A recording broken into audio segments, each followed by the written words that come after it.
Hola, soy John Edwin López y quiero contarles un poco de lo que trata mi anteproyecto, que es sobre el uso de las falacias como herramienta de construcción de realidad política en Colombia. Les voy a contar cómo armé más o menos mi marco teórico. Y es que primero encontré que si uno buscaba falacias, la mayoría de cosas son sobre lógica formal. O sea, la cosa simbólica que le dice a uno que simplemente se llega a un error y ya.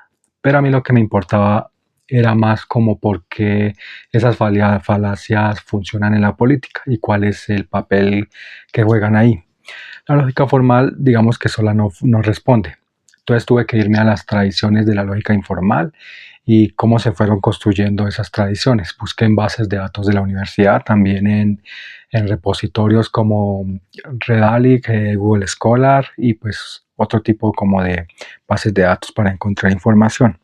Me di cuenta de que había que mezclar varias cosas, la pragma dialéctica, el framing, que en español es algo así como el encuadre, el análisis crítico del discurso y la semiología política. Ninguna por cuenta propia da un mapa como de todo esto, hay que integrarlas todas. La ventana del tiempo que manejé arranca desde Perelman. Se menciona un poco a Aristóteles, pero más que todo es Perelman desde el que se comienza a trabajar hasta desde los años 50 eh, con la nueva retórica, que es como una teoría que la trabaja él, eh, hasta la actualidad, con autores como Peña Rojas, que él hace un estudio sobre las elecciones en Colombia en 2022 en TikTok, eh, que es uno de los autores más recientes. En los antecedentes internacionales lo que me sirvió fue abordar a Walton, porque él dice que una falacia no se puede juzgar solo por la forma, sino por el tipo de conversación en que ocurre. Él es uno de los autores más importantes sobre el tema de las falacias. Y también Edman, con el frame, el que ya les dije que se traducía como encuadre. Eh, las falacias para él persuaden más cuando se enganchan en cosas que la gente ya cree, no cuando crean algo desde cero, sino se genera como un contexto. A nivel nacional, la cloud me ayudó a entender que en América Latina, regional, perdón, me ayuda a entender que en América Latina el discurso político se simplifica con un propósito que tiene un propósito. Eh, hay otros autores, no recuerdo el nombre de otro que se abordó, eh, que él también hablaba y decía que lo que dicen los políticos a veces parece incoherente, pero ellos tienen una intención de decirlo. Entonces no son incoherentes, sino tienen una finalidad. En Colombia hay una escritora de la Universidad Nacional que se llama Neila Pardo. Eh, ella también aborda en sus investigaciones sobre los discursos. Ella es lingüística.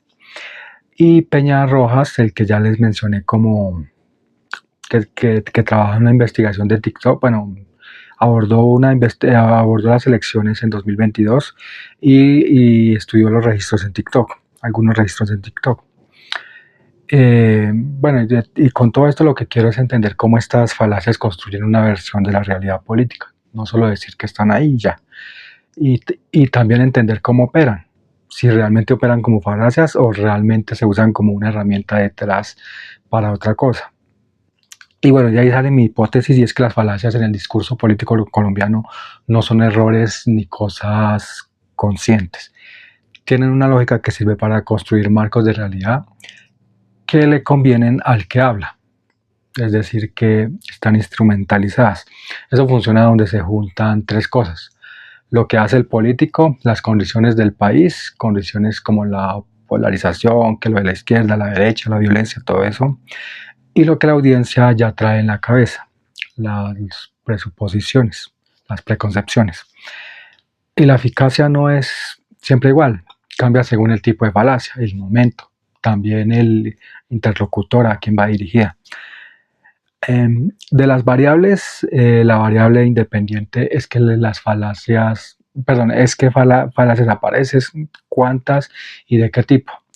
Y esta la mido con la clasificación de Van Emeren. Bordes Solanas y Walton. Lo dependiente es la construcción de marcos de realidad política, o sea, qué versión del problema promueve cada falacia. Eh, También qué emociones mueve y qué conclusiones hace parecer que son algo obvias y realmente no lo son. Eso lo mido con los encuadres de Edman. Bueno, básicamente lo que quiero es pasar de listar falacias a entender para qué sirven y por qué funcionan. Obviamente en el contexto de la política colombiana, especialmente en las campañas que se están dando actualmente para por el tema de las elecciones, que son un fenómeno bueno, un evento, un hecho de coyuntura. Entonces, ese es como el recorrido que hago para trabajar mi marco teórico y para trabajar la parte de la hipótesis y las variables. Entonces, eso era todo. Y básicamente como que voy a tratar de usar esas teorías, interconectarlas un poco y trazar una ruta para ver cuál es el camino que más me conviene seguir para enfocar la investigación.